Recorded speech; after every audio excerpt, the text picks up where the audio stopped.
Okay, let's look at this Holley fuel level gauge, part number 553-133. Got this for the Lincoln, just because the fuel gauge I have in it now, anytime it gets below, it's percentage, it's digital, so anytime it gets below 49%, it just flashes low, just flashes. So I'm not ready to buy the 7 or the 12-inch dash yet, so I want to try this gauge. I bought it from JEG. You can see the link in the description for that. This is not sponsored. I'm making a video on this because I could not find a video on it, and I thought it would be useful. So this is a 2 1/16 OD gauge for standard gauge hole in your dash, so you either have 2 1/16 or 2 5/8. So it does come packaged fairly well, except for the window. The window is junk. But yeah, Holley sends this. I've never seen this before for a fuel gauge. It has a shielded cable that you go from your sending unit to the trunk. I've never seen that before.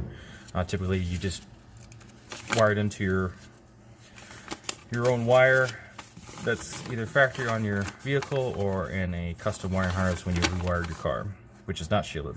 So very helpful instructions. It is programmable. I believe for the Lincoln we're going to do the 240 to 33 ohms. I'll put a link to the website that I use to help you figure that out, which vehicle requires what ohms.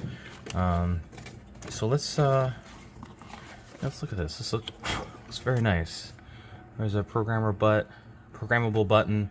There's an LED warning light. I think you can program that to say empty or quarter or half or whatever you want it to be at. So this wire would be for the fuel level sender. It is keyed. So we're going to only go in one way. So let's wire this up. Let's see what this looks like. Alright, so we're going to hook black wire up to ground.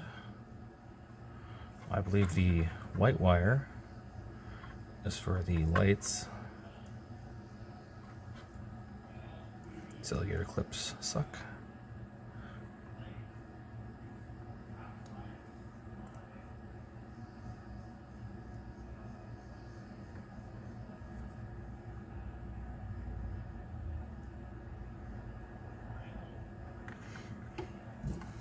And the red wire for the lights up. It actually looks pretty nice.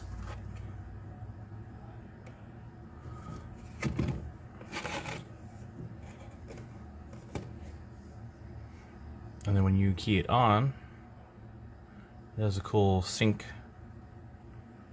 Hold on, let me get a good contact. So it is a full sweep.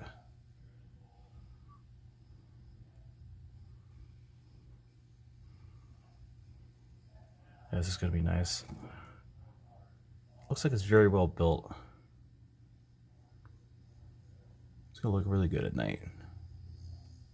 Alright, so that concludes the unboxing. I won't have time to install today, but there will be another video I'll post up below for when we install it. So thanks for watching.